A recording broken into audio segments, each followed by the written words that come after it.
Hello guys, welcome back to YouTube channel. അപ്പോൾ ഇന്നത്തെ vlog എന്ന് പറയുന്നത് ഒരു തിരുവൈതാണിക്കുളം ട്രിപ്പാണ്. അപ്പോൾ ഞങ്ങൾ ട്രെയിനിലാണ് പോകുന്നത്. രാവിലെ 5:30ക്കാണ് ട്രെയിന്.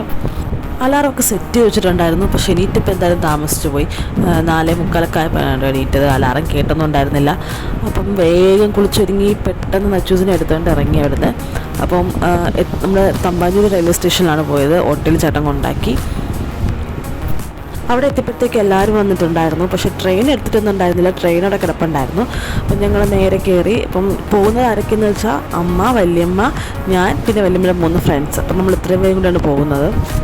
അപ്പോൾ ഈ ട്രെയിനിൽ ഞങ്ങൾ ഇത്രയും പേരാണ് ഉള്ളത്. അപ്പോൾ ഇനി വേറൊരു ട്രെയിനിലുണ്ട്. അതിൽ 2 പേരും കൊണ്ടാണ് കേട്ടോ, എൻ്റെ വല്യമ്മയും വല്യച്ഛനും. അപ്പോൾ അവർക്ക് സംസാരിക്കാനും കേൾക്കാനൊന്നും പറ്റില്ല. അപ്പം അതുകൊണ്ട് അവർ ഡിസബിലിറ്റി കമ്പാർട്ട്മെൻറ്റിലാണ് കയറിയത് കേട്ടോ. അങ്ങനെ നമ്മൾ 2 ട്രെയിനിലായിട്ടാണ് പോയത്.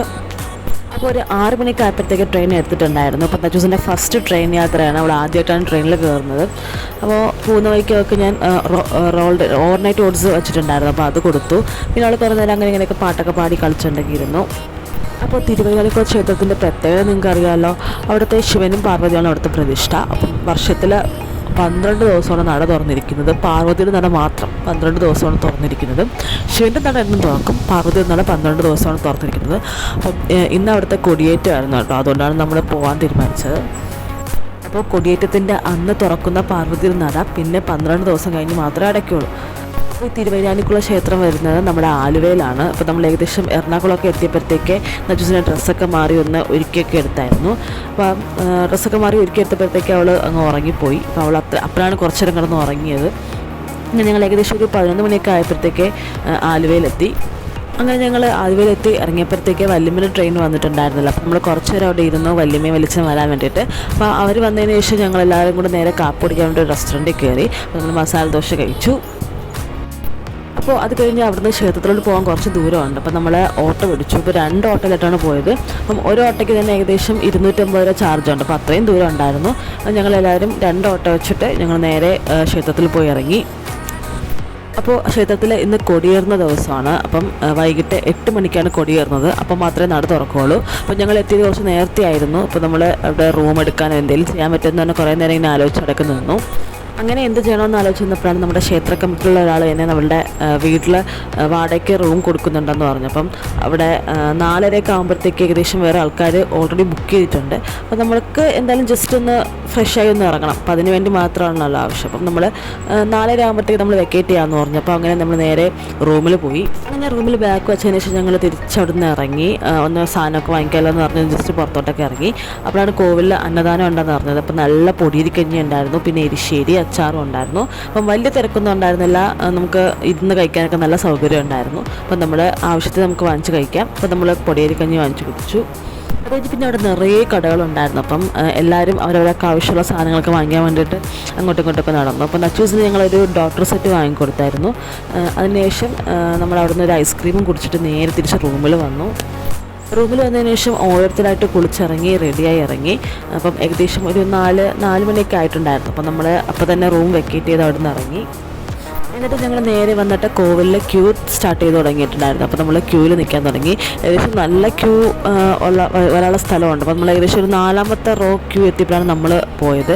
അങ്ങനെ ഞങ്ങൾ നേരെ ക്യൂവിൽ നിന്നു. അപ്പോൾ നച്ചൂസ് ചെറുതായിട്ട് ബഹളമൊക്കെ വെച്ച് തുടങ്ങി. അപ്പോഴത്തേക്ക് കൊച്ചു പിള്ളേരുള്ളവർക്ക് മാറി നിന്നിട്ട് പിന്നെ കയറിയാൽ മതി എന്ന് പറഞ്ഞു. അപ്പോൾ ഞാൻ നച്ചൂസും ക്യൂവിൽ നിന്നില്ല, ജസ്റ്റ് ഒന്ന് മാറിയിരുന്നു. അപ്പം അപ്പോഴത്തേക്കും നച്ചൂസ് എൻ്റെ മടി കിടന്നങ്ങ് ഉറങ്ങിപ്പോയിട്ടുണ്ടായിരുന്നു. അപ്പോൾ നമ്മൾ ക്യൂവിൽ കയറുന്നത് ഏകദേശം ഒരു 4-4:15 ആയപ്പോഴാണ് കയറിയത് കേട്ടോ. അപ്പം നട തുറക്കുന്നത് 8 മണിക്കാണ്. അപ്പം 8 മണി വരെ നമ്മൾ ആ ക്യൂ തന്നെ നിന്നു. അവരെല്ലാവരും ആ ക്യൂ തന്നെ നിന്നു. ഞാൻ നച്ചൂസ് മാറിയാണ് ഇരുന്നത് കേട്ടോ. അവൾ കുറേ നേരം ഉറങ്ങി. ഏകദേശം ഒരു 7 മണിയൊക്കെ ആയപ്പോഴത്തേക്ക് നമ്മൾ എണീറ്റത്. അതിനുശേഷം അവിടെ പിള്ളേരൊക്കെ ഉണ്ടായിരുന്നു. ഇതുപോലെ പിള്ളേരൊക്കെ ഇങ്ങനെ മാറ്റി, പിള്ളേർക്കൊക്കെ ക്യൂവിൽ നിൽക്കാൻ ബുദ്ധിമുട്ടാണല്ലോ. അപ്പോൾ അവരൊക്കെ ഇങ്ങനെ മാറ്റി ഇരുത്തിയിട്ടുണ്ടായിരുന്നു. അപ്പോൾ അവരുടെ കൂട്ടത്തിലാണ് ഇരുന്നത്. അപ്പോൾ പിള്ളേരായിട്ടൊക്കെ ഭയങ്കര കളിയും ബഹളമൊക്കെ ആയിരുന്നു. അപ്പോൾ അവിടെ വെച്ചെനിക്ക് നല്ല 2 ഫ്രണ്ട്സിനെ കിട്ടിയിട്ടുണ്ടായിരുന്നു. അപ്പോഴത്തേക്ക് നട തുറന്നു. അപ്പോഴത്തേക്ക് ക്യൂ വിട്ട് തുടങ്ങി. അപ്പം നമ്മളും ക്യൂവിൽ നേരെ കയറി. എന്നിട്ട് നേരെ കോവിലിനകത്ത് കയറി തൊഴുതു. അപ്പം നല്ല തിരക്കുണ്ടായിരുന്നു കേട്ടോ. അവസാനമായപ്പം ക്ഷേത്രത്തിൽ നല്ല തിരക്കുണ്ടായിരുന്നു. ക്യൂ ഒക്കെ ഒരുപാട് നീളം ഉണ്ടായിരുന്നു.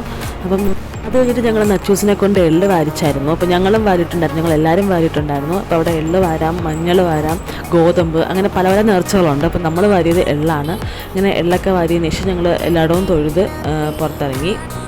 അങ്ങനെ തൊഴുതൊക്കെ ഇറങ്ങിയപ്പോൾ തന്നെ ഏകദേശം 10 മണിയായി. പിന്നെയും വരണ വഴിയിൽ കടകളൊക്കെ കണ്ടപ്പോൾ എല്ലാവരും ഓരോ സാധനം വാങ്ങിക്കാൻ വേണ്ടിയിട്ട് കയറി.